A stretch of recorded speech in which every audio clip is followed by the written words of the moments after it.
अल्हम्दुलिल्लाहि रब्बिल आलमीन वस्सलातु वस्सलामु अला रसूलिहिल करीम व अला आलिहि व अस्हाबिहि अजमईन अम्मा बाद वअऊज़ु बिल्लाहि मिनश शैतानिर रजीम बिस्मिल्लाहिर रहमानिर रहीम वलक़द यस्सरनल क़ुरआन लिज़्ज़िक्रि फ़हल मिन मुद्दकिर बिस्मिल्लाहिर रहमानिर रहीम रब्बिश्रह ली सदरी वयस्सिर ली अमरी वहलुल उक़दतम मिन लिसानी यफ़क़हू क़ौली।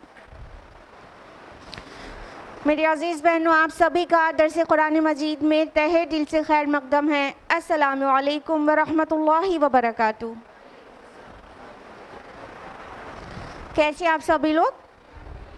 अल्हम्दुलिल्लाह अल्हम्दुलिल्लाह, हम भी अच्छे हैं। अल्लाह ताला आप सबको अच्छा रखे, सिरात मुस्तकीम पर रखे, बहुत खुशहाल रखे, दुनिया और आखिरत में दोनों में कामयाबी अता करे और आपकी औलाद को आपकी आंखों की ठंडक बना दें। आमीन। दर्स कुरान मजीद में आज फिर हम लोग गैदर हो चुके हैं और आपको पता ही है कि दर्स में आज नई सूरह स्टार्ट होगी। कौन सी? सूरह हज। सबको मालूम है, लास्ट टाइम हम लोगों ने सूरह अंबिया मुकम्मल किया था और आज इंशाअल्लाह हम लोग सूरह हज तफसील से जानेंगे। तो सूरह हज मुसहफ़ में 22वें नंबर की सूरह है और इसका नाम हज जो टेकन है, माखूज़ है, वो आय नंबर 27 से माखूज़ है। इस सूरह की आय नंबर 27 में है वअज़्ज़िन फ़िन्नास बिल हज, तो वहाँ से ये टेकन है। साथ ही इसमें हज के मुताल्लिक़ डिस्कशन भी है। उसके अलावा ये सूरतुल हज ये वाहिद ऐसी सूरह है जो अरकान इस्लाम में से एक रुकन के नाम पर है। यानी कोई भी सूरह कुरान मजीद में ऐसी नहीं है जो सूरतुल सलाह हो या ज़का हो या सौम हो, बस ये एक सूरह है जिसका नाम है सूरतुल हज।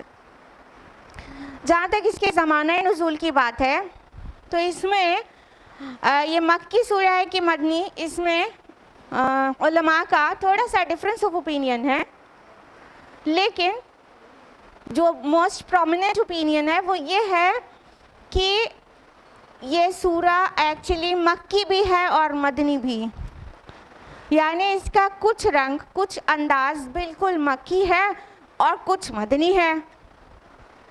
तो एक्चुअली ये सूरह दोनों जगह नाजिल हुई है। जो ज़्यादा बेहतर राय है वो ये कि ये सूरह की कुछ आयत मक्का में नाजिल हुई है हिजरत से पहले और कुछ आयत मदीना में नाजिल हुई है हिजरत के बाद। लिहाजा जो आयत मक्की नेचर की हैं वो मक्का मुकर्रमा में हिजरत से जस्ट पहले आखिरी अय्याम में मक्का के नाजिल हुई हैं। जैसे कि आय नंबर 1 to 24 का सब्जेक्ट देखेंगे तो अपने आप में जाहिर करेगा कि ये मक्की सूरह का नेचर है। लेकिन अचानक आयत नंबर 25 से उसका रंग बदल जाता है और मदनी अंदाज आ जाता है। तो एक्चुअली वो आयत मक्का से मदीना जब रसूलुल्लाह सल्लल्लाहु अलैहि वसल्लम ने हिजरत कर ली थी तो उसके बाद नाजिल हुई। यहाँ तक कि बाज़ मुफस्सिरीन कहते हैं कुछ आयत सफ़र के मौके पर भी नाजिल हुई है। लिहाजा ये सूरह ऐसी देखा जाए तो ये वाहिद सूरह है जिसमें दोनों रंग पाए जाते हैं। इसलिए मुसहफ़ में कहीं पर आपको सूरह हज के मुतालिक मक्किया लिखा मिलेगा, कहीं मदनिया लिखा मिलेगा।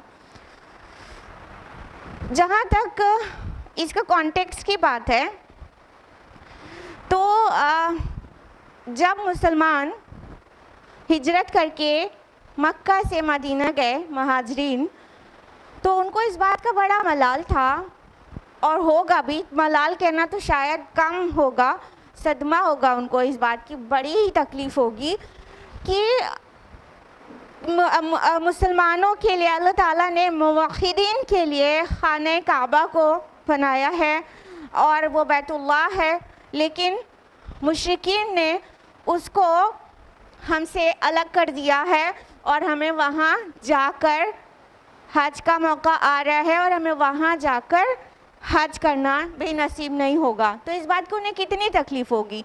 तो जब दुल्हिज्जा का महीना आ रहा था तो ये बिल्कुल नफसियाती मौका था कि मुसलमानों को भी एड्रेस किया जाए कि हज पे वो जो नहीं जा पा रहे, खाने काबा का तवाफ़ नहीं कर पा रहे, खाने काबा से जो महरूम है उनको भी एड्रेस किया जाए। ये बिल्कुल नफसियाती मौका था। और साथ ही उन मुशरिकीन जिन्होंने मोमिनीन को रोक रखा है बैतुल्लाह की ज़ियारत के लिए, उन्हें भी एड्रेस किया जाए। तो लिहाजा ये उसका कॉन्टेक्स्ट है कि ये इस सूरा में ये दोनों ही बातें मिलेंगी। मुखातबीन की जहाँ तक बात है एड्रेसीज़ की, तो इस सूरा के एड्रेसीज़ 3 हैं। एक कुफ़ार और मुशरिकीन जिनको अल्लाह ताला ने एड्रेस करके उनकी तंबीह की है कि उन्होंने जो शिर्क का रवैया रवा रखा है वो किस कदर उनके लिए हलाकत खेज़ है। साथ ही उनसे तफ़हीम भी है, उन्हें फिर भी समझाया बुझाया जा रहा है और उन्हें वार्न किया जा रहा है कि अगर वो अपने इस रविश से बाज नहीं आ गए तो उनका अंजाम क्या होने वाला है रोज़े क़ियामत। दूसरा एड्रेस है मुज़ब्ज़ब मुसलमानों से जो ईमान तो ले आए थे लेकिन अभी दीन इस्लाम के लिए मर मिटने के लिए तैयार नहीं थे, ख़तरा मोल लेने के लिए तैयार नहीं थे। तो उनको भी एड्रेस किया गया है कि ये कैसा ईमान है कि तुम इस्लाम में दाखिल भी हो गए हो लेकिन ख़तरात मोल लेने के लिए तैयार नहीं हो और किनारे किनारे पर अल्लाह की इबादत करना चाहते हो। इधर का फ़ायदा देखो तो इधर लुढ़क जाओ और उधर का देखो तो उधर। लिहाजा ये दूसरा गिरोह है इस सूरा का मुखातब। और तीसरे मुखातबीन हैं इस सूरा के मोमिनीन सादिकीन। अल्लाह ताला ने मोमिनीन सादिकीन ने से 2 लेवल्स पर एड्रेस किया है।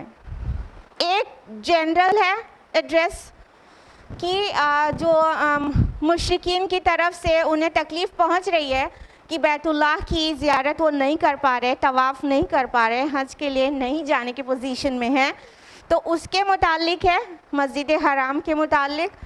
और दूसरा एड्रेस स्पेसिफ़िक है कि मोमिनीन सादिकीन से अल्लाह ताला क्या चाहते हैं और उन्हें किस तरह से इब्राहीम अलैहिस्सलाम की मिल्लत पर पैदा किया गया और अल्लाह ताला ने उनका नाम मुस्लिमीन रखा और किस तरह उन्हें फ़ेल खैर करना चाहिए और वो शहादत अलन्नास के मनसब पर फाइज कर दिए गए हैं। ये अजीम ज़िम्मेदारी उन्हें निभानी है। तो ये स्पेसिफ़िक एड्रेस भी है। तो तीनों तरह के लोगों से अल्लाह ताला का एड्रेस है इस सूरा में। लिहाजा ये सूरा अपने आप में बहुत ही यूनिक सूरा है। उसके अलावा ये जो सूरा है, सूरा नंबर 22, हम सभी जानते हैं सूरा नंबर 21 इससे पहले थी, वो है सूरा अंबिया। सूरा अंबिया और सूरा हज का क्या रिलेशन है वो भी समझ लीजिए। सूरा अंबिया एंड हो रही थी अल-फ़ज़ाउल अकबर पर, यानी द ग्रेट डिस्टर्बेंस, वो बड़ी आफत, यानी क़ियामत और क़ियामत से जस्ट पहले और क़ियामत की ख़बर। उस कॉन्टेक्स्ट, उस सिनेरियो में वो सूरा एंड होती है और ये सूरा जो है ये एकदम से बिगिन हो जाती है इसी टॉपिक पर, क़ियामत की ख़बर पर। लिहाजा ये सूरा प्रीवियस सूरा से इस तरह से रिलेट करती है। अब हम लोग बाकायदा तफसील से जानेंगे कि इस सूरा में अल्लाह ताला ने हमारे लिए क्या पैगाम दिया है सारी दुनिया के लिए। यानी अब इस तमीद के बाद बाकायदा आगाज़ होगा इस सूरा की एक एक आयत का दर्स का। सूरा हज की आय नंबर 1 है। अऊज़ु बिल्लाहि मिनश शैतानिर रजीम। बिस्मिल्लाहिर रहमानिर रहीम।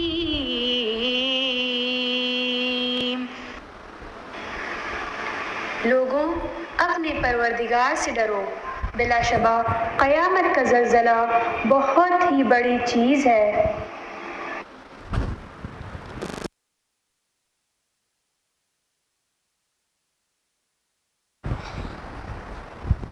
अल्लाह सुब्हान ताला ने क्या फरमाया कि ए लोगों, अपने परवरदिगार अपने रब के गज़ब से बचो, अल्लाह का तक़वा इख्तियार करो, डरो उस दिन से, क्योंकि जो क़यामत का ज़लज़ला है वो बहुत ही बड़ी चीज़ है। यहाँ पर इन ज़लज़लत आया है, बेशक क़यामत का ज़लज़ला। ज़लज़ला लफ्ज़ से आप सभी वाकिफ़ हैं। ज़लज़ला मीन्स होता है अर्थक्वेक, यानी जब ज़मीन हिला दी जाती है तो उसको ज़लज़ला कहते हैं हम सभी ना। तो क़यामत का जो भूचाल होगा, क़यामत की जो हौलनाकी होगी, वो बिगिन कैसे होगी? ज़मीन हिला दी जाएगी। फर्स्ट ऑफ ऑल ये समझना चाहिए कि ज़मीन कैसे हिलेगी और क़यामत की जो एकदम आखिरी निशानियाँ हैं वो कैसे ज़ाहिर होंगी। इसमें स्कॉलर्स का ओपिनियन है कि ज़मीन जिस तरह से अपने एक्सिस पर रोटेट करती है वो सडनली ऑपोजिट डायरेक्शन में रोटेट करना शुरू कर देगी, जिसको आप लोग कहते हैं कि जो एक निशानी बताई गई है कि आखिर अयाम में सूरज मगरिब से निकल आएगा, वेस्ट से। तो जब ज़मीन का रोटेशन बिल्कुल उलट हो जाएगा तो जाहिर बात है कि सूरज तुलू होगा तो वेस्ट से होगा, मगरिब से तुलू होगा, और फिर उसके बाद ज़मीन हिलने लगेगी और एक बहुत बड़ा भूचाल सा आ जाएगा, हिल जाएगा सब कुछ। मतलब इसका जो रूट है वो है जो अदम इस्तिकामत, यानी स्टेबिलिटी ना रहना, हिल जाना, हिल डुल जाना। तो जब इंसान खड़ा ना रह सके, हिल जाए, अनस्टेबल रहे और ज़मीन पूरी तरह हिलती रहे, तो इंसान पूरी तरह से हिलता रहे, तो वो चल नहीं सकता, वो कदम जमा के खड़ा नहीं रह सकता। तो इस चीज़ को ज़लज़ला कहते हैं कि बिल्कुल शेक कर दिया जाए, तो ये शेक कर दिया जाएगा। उसके लिए कुरान हकीम में बहुत सारी सूरतों में बहुत सारी आयत हैं जिससे उसकी मंजर कशी होती है कि ये सब क्या होगा और उसकी तस्वीर एक्चुअली क्या होगी। जैसे कि आप सूरह ज़िलज़ाल में अक्सर पढ़ा करती होंगी, सूरह नंबर 91 आयत 1 2 3, इज़ा ज़ुल्ज़िलतिल अर्दु ज़िलज़ालहा, और जब ज़मीन पूरी तरह झंझोड़ दी जाएगी, ज़लज़ला आ जाएगा, उस पर हिला दी जाएगी। व अखरजतिल अर्दु अस्क़ालहा, और ज़मीन अपने सारे बोझ निकाल कर बाहर फेंक देगी। व क़ालल इंसानु मा लहा, और इंसान कहेगा कि ये इसे क्या हो गया है। यानी जब ज़मीन पूरी तरह से शेक हो जाएगी तो इंसान हैरान हो जाएगा और कहेगा ये सब क्या हो रहा है, ये क्या हो गया है ज़मीन को। इस तरह फरमाया सूरह नाज़ियात सूरह नंबर 79 आयत नंबर 6 to 9 में, यौम तरजुफुर राजिफा, जिस दिन हिला दिया जाएगा ज़लज़ले से, बहुत ज़ोरदार झटका दे दिया जाएगा, तत्बउर रादिफा, और फिर उसके बाद दूसरा झटका आएगा उसके पीछे, कुलूब यौमइज़िन वाजिफा, तो उस दिन हर दिल काँप रहे होंगे। अबसारुहा खाशिआ, उनकी आंखें खौफजदा होंगी। सूरह वाक़िया में कहा गया, सूरह नंबर 56 आयत नंबर 4 to 6, इज़ा रुज्जतिल अर्दु रज्जा व बुस्सतिल जिबालु बस्सा व कानत हबाअम मुंबस्सा। जिस रोज़ ज़मीन झिंझोर डाली जाएगी और पहाड़ रेज़ा रेज़ा होकर गुबार की तरह उड़ने लगेंगे। ये सारी मंजर कशी है। ये जाया जब हम पढ़ा करें तो सोचा करें कि इतना हौलनाक दिन होगा, इतना। सूरह मुज़्ज़मिल सूरह नंबर 73 आयत नंबर 17 में कहा गया, फ़कैफ़ तत्तक़ून इन कफ़रतुम यौमन यजअलुल विल्दान शीबन इस्समाउ मुनफ़तिरुम बिह, कि अगर तुमने रसूल की नहीं मानी तो कैसे बचोगे उस दिन की आफत से जो बच्चों को बूढ़ा कर देगा और जिसकी शिद्दत से आसमान फटा पड़ता है। और फरमाया सूरह अल-हक़्क़ा सूरह नंबर 69 में, फ़इज़ा नुफ़िक़ फ़िस्सूर नफ़क़तुन वाहिदा, बस जब सूर में फूंक मारी जाएगी और ज़मीन और पहाड़ एक ही चोट में तोड़ फोड़ डाले जाएंगे तो वो वाक़या अज़ीम पेश आ जाएगा। इसके अलावा भी और डिस्क्रिप्शन है क़यामत का कुरान हकीम में। अल्लाह ताला क्यों कर हमें डिस्क्राइब करते हैं कि रोज़े क़यामत क्या होगा, किस तरह होगा और इतना खौफनाक होगा, क्यों कर होगा, ताकि इंसान के अंदर कुछ तो डर पैदा हो, कुछ संजीदगी पैदा हो। जिस तरह खेल तमाशे में ज़िंदगी गुजर रही है उसके बजाय थोड़ी संजीदगी पैदा हो और वो सीरियस हो जाए और उस अपनी असली अबदी ज़िंदगी के लिए कुछ सामान कर ले। ये जितनी चीज़ डिस्क्राइब की गई है हौलनाकी बस इतनी नहीं होगी, ये तो इतनी बता दी गई है, इससे बहुत ज़्यादा होगी। ये थोड़ा उस ट्रेलर दिखा दिया गया है कि ऐसा होगा ताकि इंसान के दिल में कुछ नरमी पैदा हो और वो नसीहत कबूल करने के लिए तैयार हो जाए। ना से पीछे पीछे भागते रहते हैं गुमराहों के और गुमराह पीठ दिखाकर तुड़ा कर रस्सी भागते रहते हैं और सुनना नहीं चाहते। जैसे लगता है दाई या नासे को उसका अपने फ़ायदे के लिए बुला रहा है उनको। वो अलग बात है कि दाई का अपना फ़ायदा हो ही जाता है, वो आखिरत में हो जाएगा, लेकिन अल्लाह ताला ये चाहते हैं उसके सारे बंदे उस हौलनाक दिन से अपने आप को अजाब से, उस दिन के अजाब से बचा लें। अब हमने आपसे कहा कि ये सूरह हज है और बात शुरू हो गई क़यामत से, तो हम लोग को ये भी जानना चाहिए ना ये हज और क़यामत का क्या ताल्लुक़ है आपस में।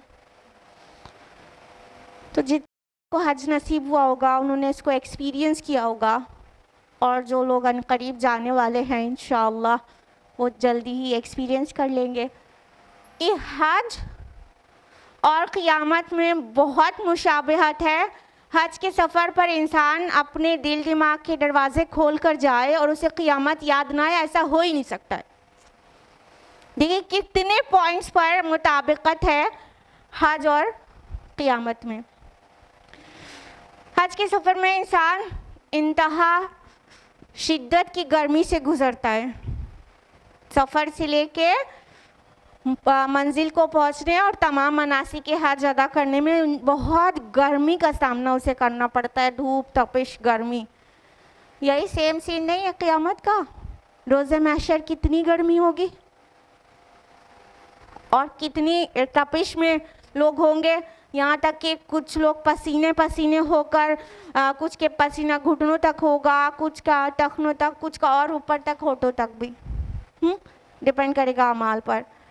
उसके अलावा जिस तरह हज में एक भीड़ नज़र आती है इतने लोगों की एक साथ, वो क़यामत की याद दिलाता है मैदान महशर की कि आदम ता क़यामत तक पैदा होने वाले इंसान उस दिन उठाए जाएंगे तो किस कदर भीड़ होगी। तो हज याद दिलाता है हमको उस क़यामत की भीड़ और उस घबराहट का। उसके अलावा हज में इंतज़ामात सऊदी गवर्नमेंट के कितने भी अच्छे हो, but yet you'll have to wait for something। कई जगहों पर आपको इंतज़ार ज़रूर करना पड़ेगा। जैसे क़यामत में अपनी बारी, अपना हिसाब होने का इंतज़ार करेगा इंसान कि जल्दी मेरा नंबर आए, मेरा काम तो क्लियर हो जाए, डेस्टिनेशन पता चल जाए और ये इस उलझन और घबराहट से किसी तरह नजात मिले। हज में पूरी दुनिया से मुसलमान आते हैं, गोरा हो, काला हो, एशियन हो, अफ्रीकन हो, ऑस्ट्रेलियन हो, सब इकट्ठा होते हैं। और हम सभी जानते हैं कि क़यामत के दिन भी सब के सब उठाए जाएंगे, सब इकट्ठा होंगे, चाहे किस खित्ते से बिलोंग करते हो, कौन सी लैंग्वेज से बिलोंग करते हो, या किस रेस और कास्ट और कलर के, सब उठाए जाएंगे। उसके अलावा हज में बहुत ज़्यादा थकान लाहक होती है, स्पेशली कई मनासिक हज अदा कर लेने के बाद फिर थकान इतनी ज़्यादा बढ़ जाती है, स्पेशली जब अरफात से वापस आकर मुज़दलिफ़ा में ठहरते हैं और रात गुजारते हैं, तो सब ऐसे गिर पड़ के सो जाते हैं जैसे लगता है मुर्दे पड़े हैं, मैयत पड़ी है। और फिर उठते हैं तो खाक आलूद होकर, कोई जिस्म, कोई एहराम ऐसा नहीं होता होगा जिस पर खाक ना पड़ी हो। तो ये बिल्कुल क़यामत का मंज़र सामने ला देता है कि इंसान भी कब्रों से उठेगा, लिबास तो होगा नहीं, मुमकिन है उस मिट्टी से ही कुछ तन ढक जाए। उसके अलावा जब मुज़दलिफ़ा से मिना की तरफ पहली बार रमी जिमार के लिए जाते हैं तो सब एक डायरेक्शन में चलते चले जाते हैं। तो इसी तरह रोज़े क़यामत सब अपनी अपनी कब्रों से निकलकर एक डायरेक्शन में जा रहे होंगे, किसी का डेस्टिनेशन इधर उधर तो होगा नहीं, सबको अल्लाह ताला की तरफ पुकारा जाएगा और फरिश्ते खदेड़ के एक तरफ ले जा रहे होंगे। तो वो एक तरफ ले जाने वाला मंज़र जो है, जाने वाला रमी के लिए, वो कहीं ना कहीं क़यामत का एक मंज़र नज़र के सामने ला देता है। उसके अलावा हज में भी इतनी भीड़ के दरमियान अगर कोई अपने से बिछड़ जाए तो उसको मतलब ढूंढना बहुत मुहाल काम है। क़यामत के दिन भी ऐसे ही हम अपने अपनों को आसानी से नहीं ढूंढ पाएंगे। फ़िक्र रहेगी फला कहाँ है, जी चाहेगा को पता चल जाए उसका क्या हुआ, लेकिन ढूंढना इतना आसान नहीं होगा। आदम अलैहिस्सलाम से लेके क़यामत तक पैदा होने वाले सारे लोग होंगे। तो लिहाजा हज और क़यामत का भी बहुत बड़ा ताल्लुक़ है। तो अभी जिनको हज नसीब नहीं हुआ है वो जाएंगे तो अल्लाह वास्ते हर मौके पर क़यामत को भी याद करिएगा, दिल में नरमी पैदा होगी, रिक़्क़त तारी होगी और बहुत अच्छी तरह दुआ कर सकेंगे। तो अल्लाह सुब्हान तआला ये आयत नंबर 1 में क्या फरमा रहे हैं कि बेशक ऐ लोगों अपने रब से डरो, जो क़यामत का ज़लज़ला है वो बहुत ही हौलनाक चीज़ है। मतलब इस बात से आगाह किया जा रहा है कि इससे पहले कि तुम वो दिन देखो, तुम कुछ पेशगी सामान कर लो, कुछ मुंह दिखाने लायक अमाल कर लो, नहीं तो वो दिन बहुत हौलनाक होगा और गुनाहगारों को ही वो दिन देखना होगा।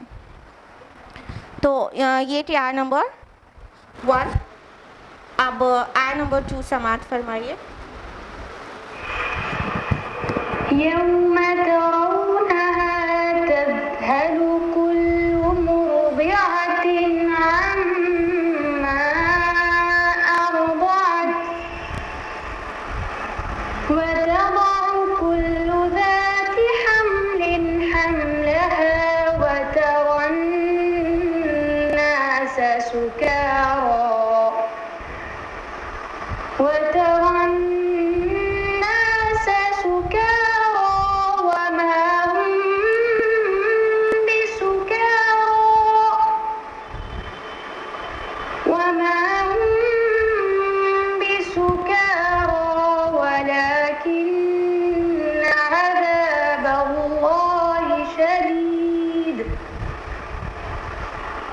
वमा हुम बिसुकारा वलाकिन्न अज़ाबल्लाहि शदीद।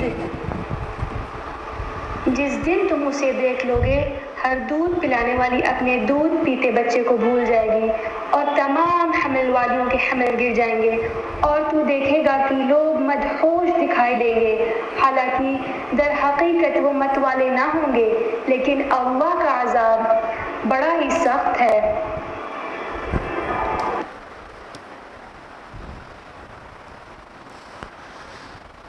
उस दिन की हौलनाकी को मज़ीद बयान किया गया आय नंबर 2 में कि आप उस दिन की हौलनाकी देखेंगे तो हालत ये होगी कि हर दूध पिलाती हुई माँ अपने दूध पीते बच्चे को भूल जाएगी, छोड़ के भाग जाएगी। अब यहाँ पे गौर करने की जो बात है कि मुर्दिया कहा गया है। मुर्दिया दोनों दूध पिलाने वाली औरत को कहते हैं, माँ को कहते हैं जो दूध पिलाती हो, लेकिन मुर्दे उस माँ को कहते हैं जो बच्चे को दूध पिलाती है, और मुर्दिया उस माँ को कहते हैं जो बिलफेल दूध पिला रही है, मतलब एट प्रेजेंट वो फीड करा रही है। तो उस कंडीशन में जब होती है, जब बच्चा अपने मुंह में दूध पीता रहता है, लेता रहता है, उस कंडीशन में जो दूध पिलाने वाली माँ को मुर्दिया कहते हैं। तो यहाँ मुर्दे नहीं कहा गया, मुर्दिया कहा गया, ठीक है, कि हर एक दूध पिला रही माँ, यानी दूध पिलाने वाली नहीं कि बच्चा कहीं सो रहा है और वो माँ है, नहीं, उसकी गोद में होगा बच्चा, और इंसानों का हो चाहे जानवर का। और जब क़यामत की हौलनाकियाँ शुरू होंगी तो वो बच्चे को छोड़ेगी और भाग निकलेगी। क्यों मिसाल दी गई है इससे? देखिए, दुनिया में माँ की ममता मशहूर है कि नहीं है? उस माँ की ममता में भी सबसे ज़्यादा मोहब्बत और अटेंशन का जो टाइम होता है माँ के लिए, अपने बच्चे के, माँ का अपने बच्चे के लिए, वो वक्त होता है जब उसे फीड करा रही होती है। जब वो फीड करा रहेगी तो हस्बैंड कुछ कहे, रुक जाइए, बच्चे को दूध पिला रहे हैं। दूसरे बच्चे कुछ कहें, ठहर जाओ, डिस्टर्ब मत करो, अभी मैं दूध पिला लूँगी तभी उठूँगी। पूरा फोकस और पूरी अटेंशन बच्चे की तरफ होती है जो उसके निपल्स को मुंह में लेकर चूस रहा है। अभी वो कुछ नहीं देखना सुनना चाहती है और उसकी मोहब्बत बिल्कुल निछावर हो रही होती है उस वक्त अपने बच्चे के ऊपर, और उसकी मोहब्बत कहिए कि जैसे वो जुड़ा हुआ है तो और बढ़ती रहती है उस वक्त जब वो गोद में लेके दूध पिला रही है।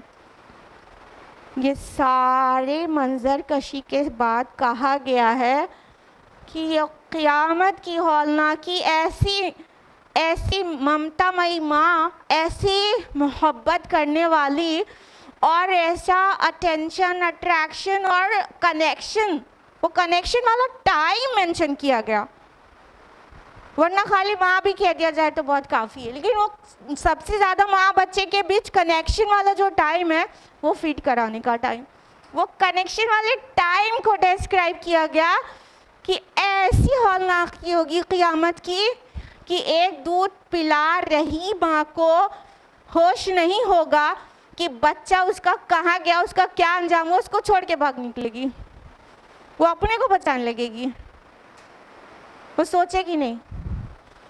दुनिया में कोई भी परेशानी होती है, आप में से बहुत सारे लोग माएँ हैं, दुनिया में कोई धूप लगती है तो अपने बच्चे को अपनी पीठ से आड़ कर लेती हैं आप लोग, गोद के बच्चे को। कोई परेशानी होती है बच्चे को भूल जाती हैं, भूलती हैं कभी? कोई माँ के बारे में कभी ये सुना कि वो कहे अच्छा मेरे 6 महीने का बच्चा भी है, मुझे तो याद ही नहीं था? सुना कभी?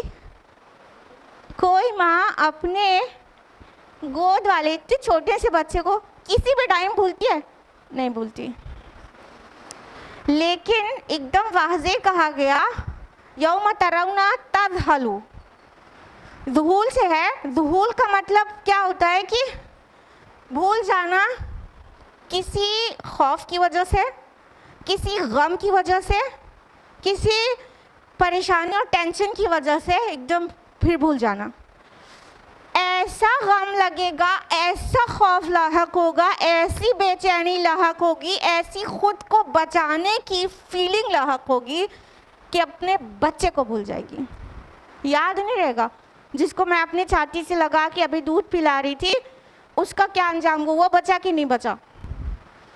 छोटा मोटा कुछ भी होता है, ऐसे दीवार गिरने लगे तो बच्चे को बचा लेंगे, अपनी पीठ दे देगी माँ, यही तो करती है। लेकिन ये बहुत छोटी चीज़ें हैं ना, इसलिए कर पाती है माँ। लेकिन क़यामत का ज़लज़ला ऐसी अजीम चीज़ है कि उस दिन नफ्सी नफ्सी, मेरा नफ्स, मेरी जान, बस और कुछ नहीं, माय सोल। हम बच जाएं, सब भाड़ में जाएं।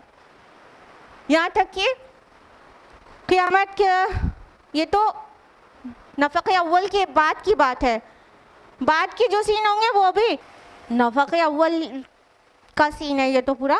लेकिन बाद में भी इंसान जाएगा, मेरे बेटे को ले लो, मेरी बीवी को ले लो, मेरे माँ बाप को ले लो, बस मुझे बचा लो, अल्लाह पाक मुझे बचा लीजिए, सबको फिदिया में ले लीजिए, ये कंडीशन रहेगी। देखिए बात किस तरह आगे बढ़ती है कि आप देखेंगे कि दूध पिला रही माँ अपने दूध पीते हुए बच्चे को भूल जाएगी, और कोई ऐसी औरत और कोई ऐसी फीमेल नहीं होगी जो हामिला हो और उसका हमल ना गिर जाए।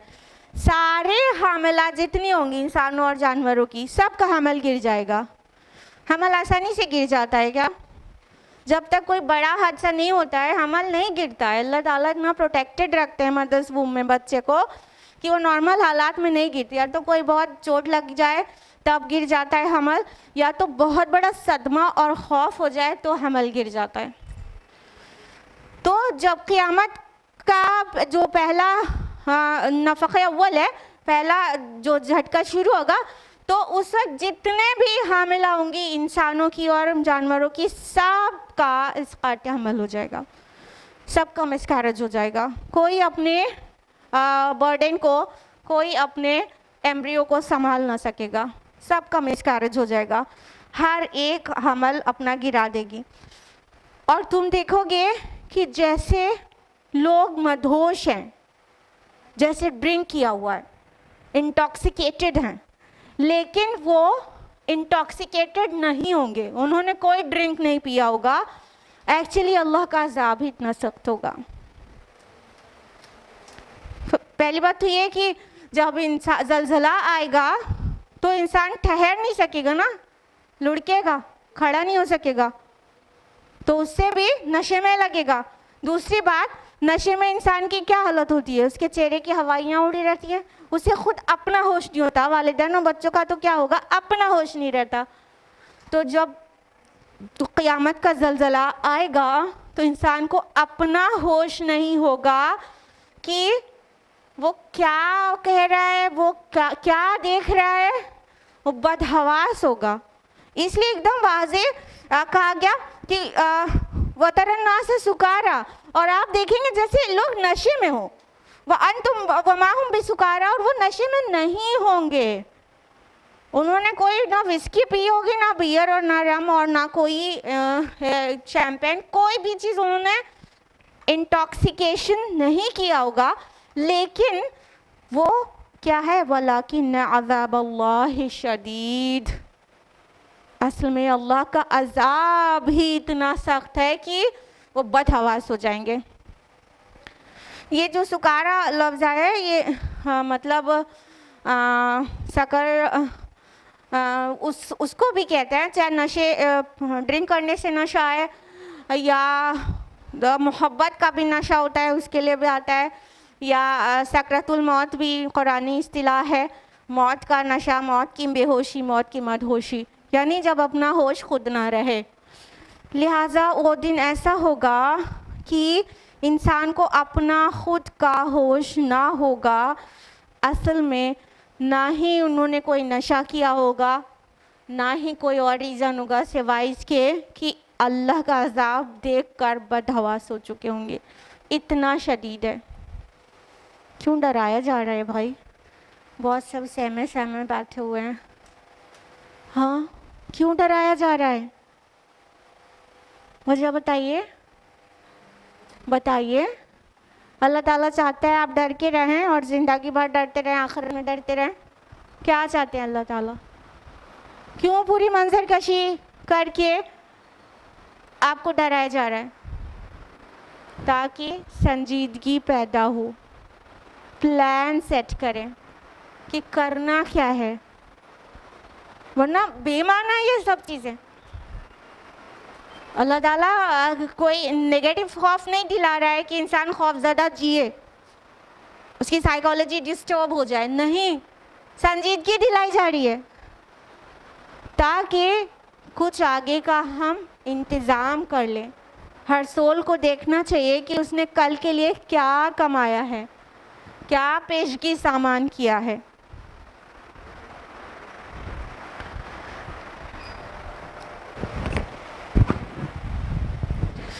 तो ये क्या नंबर 2 आय नंबर 3 समाप्त फरमाइए।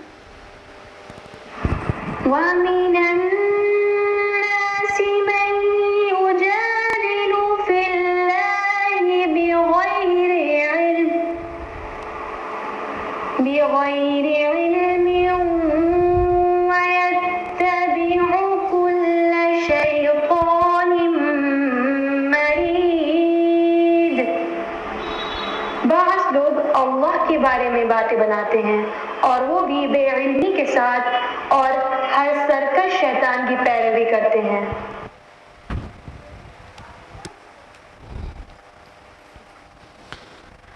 अब क़यामत की मंजर कशी कर कर बताया जा रहा है कि इतने अजीम दिन को भूले हुए हैं और बग़ैर इल्म के साथ, विदाउट नॉलेज, झगड़ा करते हैं अल्लाह के बारे में और क़यामत के बारे में भी झगड़ा करते हैं और हर शैतान सरकश की पैरवी करते हैं। यहाँ शैतानी मरीद आया है। ये शैतानी मरीद यानी सरकश शैतान, कैसे सरकश माना निकलता है इसका। ये मरीद मीम रा दाल से है, मर्द। तो मीम रा दाल उसका रूट है और अमरद उस शख्स को कहते हैं जिसके दाढ़ी और बाल ना हो, और ऐसे ट्री को कहते हैं, ऐसे दरख्त को कहते हैं जिसके पत्ते फल फूल ना हो, यानी खैर से खाली हो। तो शैतान ऑफ कोर्स खैर से, सारे खैर से खुद तो खाली है ही और चाहते हैं बाकी इंसान भी, औलाद आदम भी खैर से खाली हो जाए। तो लिहाजा कहा गया कि शैतान मरीद की पैरवी करते हैं और बग़ैर इल्म के झगड़ा करते हैं। किस बात का झगड़ा था कुफ़ार मक्का को? असल में अल्लाह ताला के वजूद और उसकी हस्ती के नाम पर झगड़ा नहीं था। They knew it very well कि Creator is one, He is supreme power। वो जानते थे, अल्लाह नाम से जानते थे। उनको झगड़ा अल्लाह ताला की हस्ती और वजूद का नहीं था, उनको झगड़ा था अल्लाह ताला के इख्तियारात और हुकूक का। यानी कि वो ये नहीं कहते थे कि गॉड है ही नहीं, अल्लाह है ही नहीं और ये सब अपने से चल रहा है, ये तो एथियस्ट कहते हैं, लेकिन वो नहीं कहते थे। उनको इख्तियारात का झगड़ा था कि उनको प्रॉब्लम ये थी कि उनको दोबारा वो अल्लाह ताला फिर से पैदा फरमा देगा और वो हिसाब और किताब लेने पर कादिर है, मुर्दों को जिंदा कर लेने पर कादिर है। उनको इस बात का झगड़ा था। तो बगैर इल्म के रसूल से झगड़ा करते हैं कि तुम कहते हो वो दिन आएगा और क़यामत का दिन तो कब आएगा, और तुम कहते हो कि तुम सब मर जाओगे और फिर उठाए जाओगे, तो ज़रा हमारे जो आबा व अजदाद हैं इनकी हड्डियाँ चूरा चूरा हो गई हैं, ज़रा इनको रिवाइव करके दिखाओ। ये तरह तरह से रेडिक्यूल करना रसूलुल्लाह सल्लल्लाहु अलैहि वसल्लम को जब वो क़यामत और आखिरत की खबर दे, तो वो इसी झगड़े पर था। तो अल्लाह ताला इंतहाई नाराज़ होकर कह रहे हैं कि वो बग़ैर इल्म के झगड़ते हैं उनको पता नहीं है इस बात के लिए कि अल्लाह ताला इस चीज़ पर बिल्कुल ही कादिर है कि वो उनको रिवाइव कर दे और उन्हें रिजरेक्ट करके उनका हिसाब किताब ले ले। तो ये झगड़ा बग़ैर इल्म के इस तरह किया जाता है। अब तो अल्लाह की हस्ती पर भी झगड़ा है, जिदाल इस बात पर भी है कि कोई क्रिएटर भी है। अब तो नेचुरलिज्म, एग्जिस्टेंशियलिज्म और न जाने कौन कौन सी फिलॉसफीज़ आ गई हैं। ये सब नेचर है, अपने आप चल रहा है, कोई चला नहीं रहा है, ये सब हो रहा है जो सिस्टम से चल रहा है, ये थ्योरी ऑफ प्रोबेबिलिटी की नज़र किया जाता है वगैरह वगैरह। अब तो इस बात पर भी झगड़ा है कि गॉड एग्जिस्ट। अब तो इस बात पे भी झगड़ा है, लंबे लंबे झगड़े हैं। और अल्लाह ताला की वजूद, हस्ती और उसकी कार फरमाई, इन सभी चीज़ों में ये सब अपने आप चल रहा है। अल्लाहु अकबर, अल्लाहु अकबर। ज़रा इंसान गौर करे, ज़रा सा खामोशी से, सुकून से, बग़ैर अज़बियत के दिल में बैठे सोचे तो उसे सब वाज़े हो जाए, लेकिन नहीं। तो ये जो लोग झगड़ते हैं ना, ये शैतानी मरीद की पैरवी कर रहे हैं। और ये शैतान खाली जिन्नों में से नहीं होते, और किस में से भी होते हैं? इंसानों में से भी होते हैं। ये जो कुफ्र और के जो ठेकेदार हैं, सरदार हैं गुनाहों के, ये वो भी होते हैं, इंसानों में से भी होते हैं। तो उनकी पैरवी करते हैं ये लोग जो कहते हैं कि क़यामत आएगी, अल्लाह ताला इस चीज़ पर कादिर है। कैसे? तो ये शैतान की पैरवी करने वाले लोग हैं। आप देखिए, अल्लाह क़यामत और दीन के नाम पर वाक़ईतन हर जगह झगड़ा है।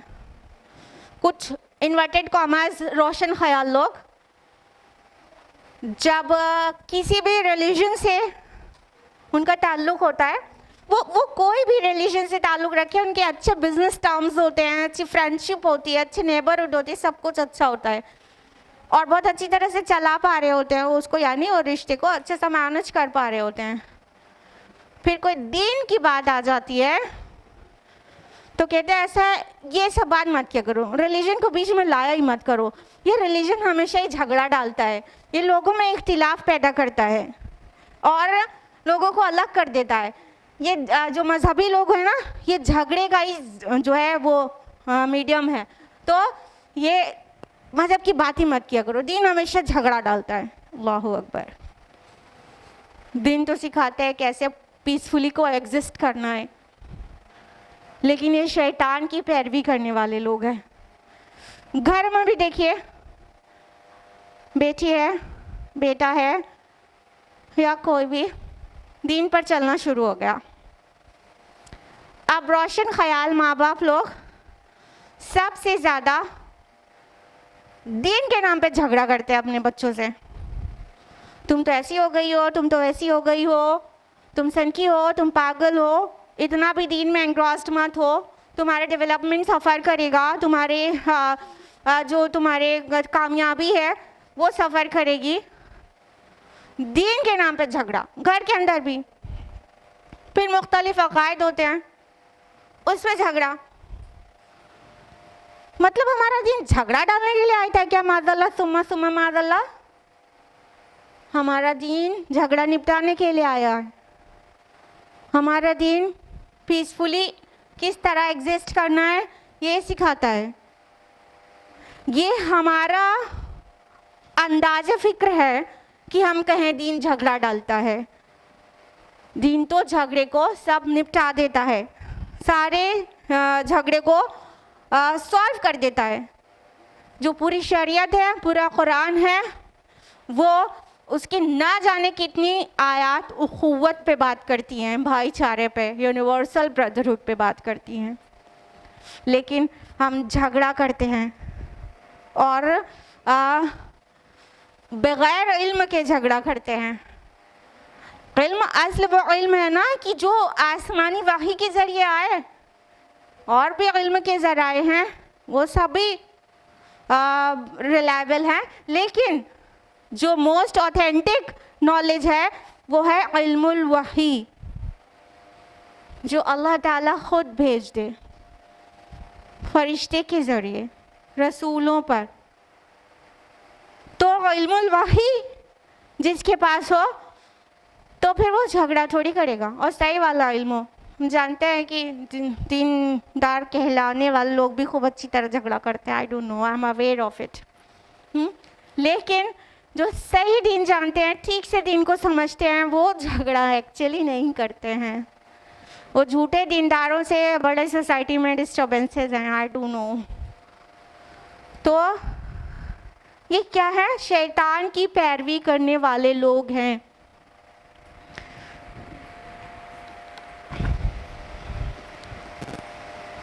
अब आय नंबर 4 समाप्त फरमाइए। कुतिबा अलैहि अन्नहु मन तवल्लाहु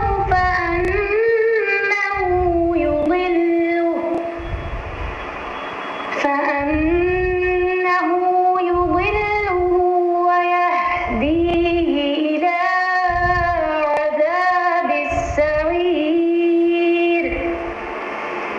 जिस पर क़ज़ा-ए इलाही लिख दी गई है कि जो कोई उसकी रफ़ाक़त करेगा वो उसे गुमराह कर देगा और उसे आग के अज़ाब की तरफ ले जाएगा।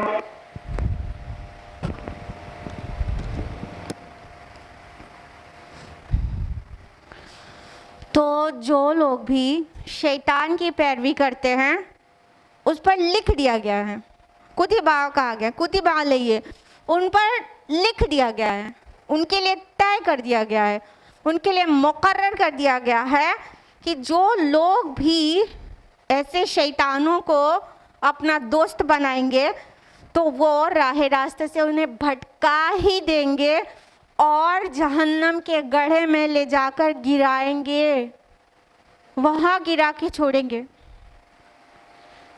तो शैतान को दोस्त बनाना चाहते हैं कि दीनदारों को, असल दीनदार को। बताइए किसको दोस्त बनाना चाहते हैं?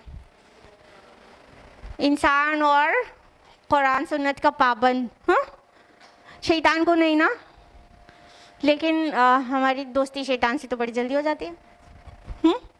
हमारी दोस्ती शैतान से तो बड़ी जल्दी आती है, शैतान के एजेंट से, और उन बहुत फ़ख्र महसूस करते हैं उनसे दोस्ती करने में। मिसाल के तौर पर जो जितने आजकल जिनको सेलिब्रिटीज़ कहते हैं, मुझे कहने का दिल ही नहीं करता मगर हम कह रहे हैं, जिनको लोग सेलिब्रिटीज़ कहते हैं, वो फिल्म स्टार्स, और वो घिन के साथ कह रहे हैं, ठीक है, और वो नाचने गाने वाले लोग,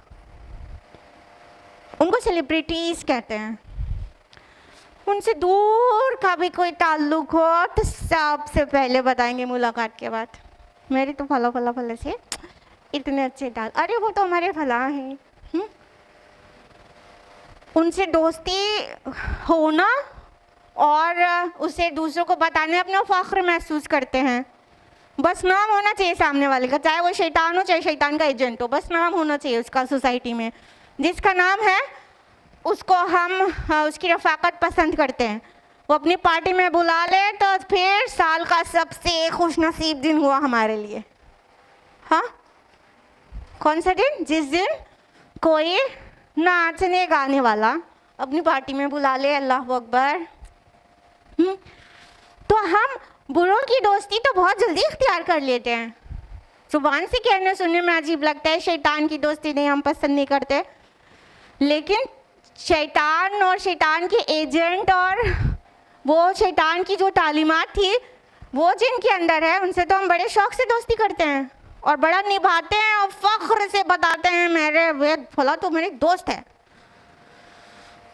तो असल में वाक़अतन अगर ऐसे लोगों से दिली मोहब्बत रखी जाए और दोस्ती रखी जाए तो भटका ही देंगे राह रास्ते और गिरा देंगे जहन्नम में ले जाकर।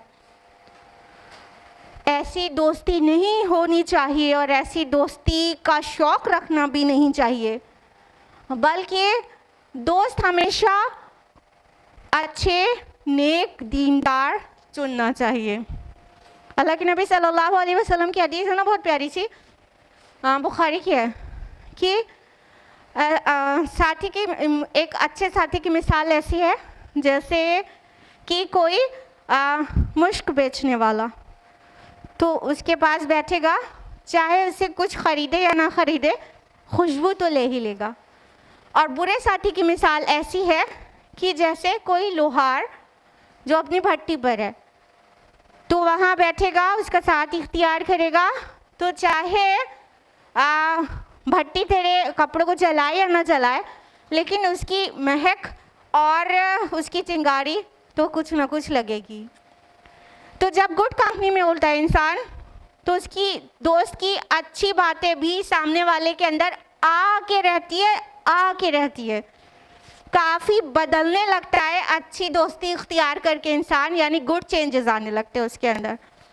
लेकिन अगर कोई बुरी दोस्ती, बुरा साथ इख्तियार करता है, तो कुछ ना कुछ पहले के मुकाबले भटक ही जाता है, बेराह रवी इख्तियार कर लेता है।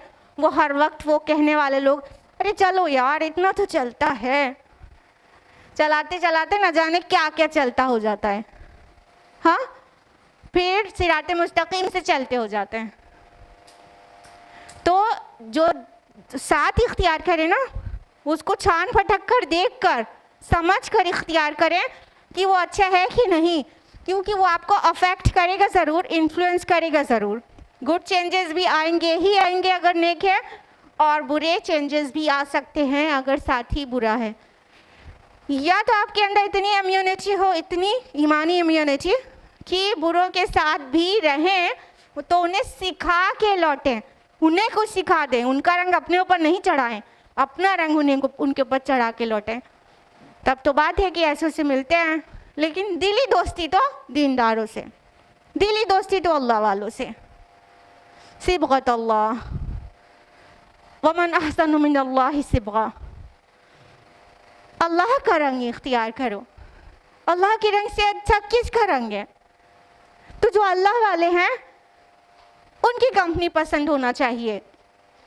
वो जो बुरा साथी कहा है, उसके साथ बैठने का मकसद उसकी बुराई को दूर करना, उसको सिराते मुस्तकीम की दावत देना।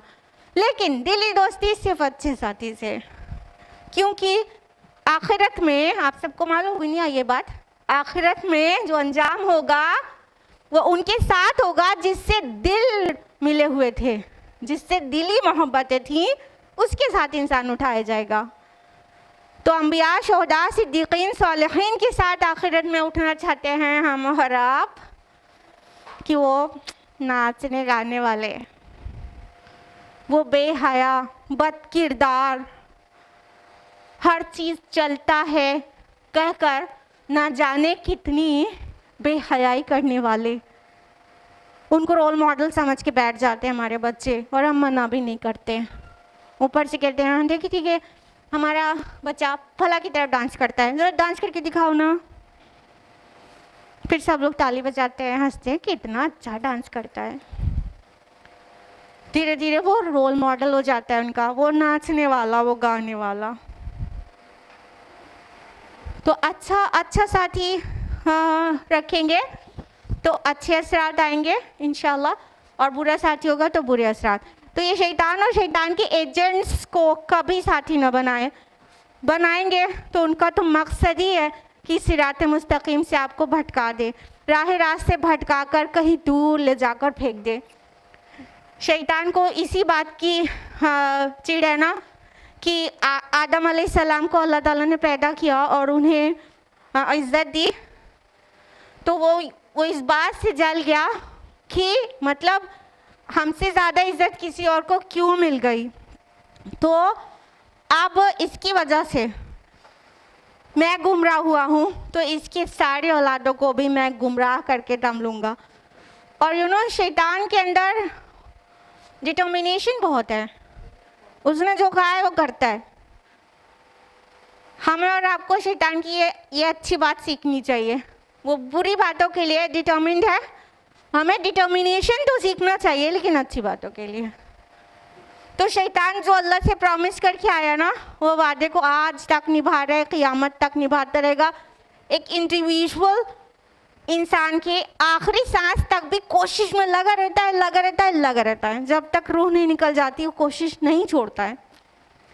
तो देखिए कितना डिटरमाइंड है, फर्मली डिटरमाइंड है अपने मोटिव पर। लेकिन हम लोग अभी कुछ तय किया होगा, कुछ अच्छी अच्छी बातें कि हाँ आप सुधर जाएं, सोच रहे हैं अब ये करेंगे अच्छे अच्छे काम और वो बुरे बुरे काम नहीं करेंगे, अभी घर जाएंगे और भूल जाएंगे। तो शैतान की भी अच्छी बात सीख लें और उसको कभी साथी ना बनाएं। इन्नहु लकुम अदुव्वुम मुबीन, वो तुम्हारा खुला हुआ दुश्मन है, वाज़े क्लियर ओपन एनिमी। तो अल्लाह ताला कहते हैं कि जो भी उसको इनको शैतान और शैतानी एजेंट्स को जो भी दोस्त बनाएगा तो वो लीड करेंगे जहन्नम के अज़ाब की तरफ। और शैतान की एक आदत और जान लीजिए ताकि वो अपने अंदर कभी ना आने दें। किसी को कामयाबी और तरक्की मिलते हुए देख के वो जल भून गया था और उसे लगा इस प्लेस का तो मैं डिजर्विंग हूँ।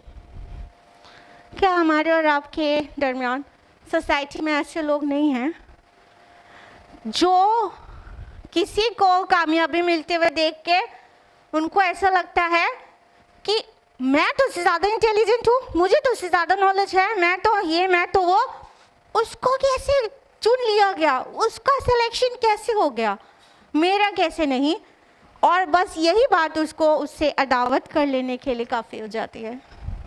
ऐसे लोग हैं, किसी को इज्जत मिलते हुए देख के उनसे देखा नहीं जाता है और वो अपने को वहाँ एक्सपेक्ट कर रहे होते हैं ये मेरा हक था, लेकिन वो ख्याली हक था। अपने ख्याल में उन्होंने सोचा था कि मेरी तरक्की होकर हम यहाँ पे पहुँच जाएंगे और कोई और पहुँच गया वहाँ पर, तो बस हसद करने लगे। तो ये हसद भी वो शैतान का काम है जो इंसानों में डालता है और इसका उसका एक टूल है। तो वो सिखा देता है इंसानों को तो ताकि वो भी हसद करें और जैसे वो मरदूद हो गया बाकी औलाद आदम भी मरदूद हो जाए, अल्लाह न करे। तो ये था आज का दर्स। 4 आयत हो पाई हैं। अल्लाह ताला से दुआ है कि हम सभी को कुरान मजीद पढ़ने, समझने, गौर फ़िक्र करने, अमल करने की तौफ़ीक़ अता फ़रमाए। अल्लाह ताला हमको क़यामत की हौलनाकी और आखिरत के अज़ाब से बचा ले। अल्लाह ताला हम सबको अंबिया, शुहदा, सिद्दीक़ीन और सालिहीन की जमात में आखिरत में रिज़रेक्ट करे। आमीन। वाखिर दावाना अनिल हम्दुलिल्लाहि रब्बिल आलमीन। वस्सलामु अलैकुम व रहमतुल्लाहि व बरकातुहू।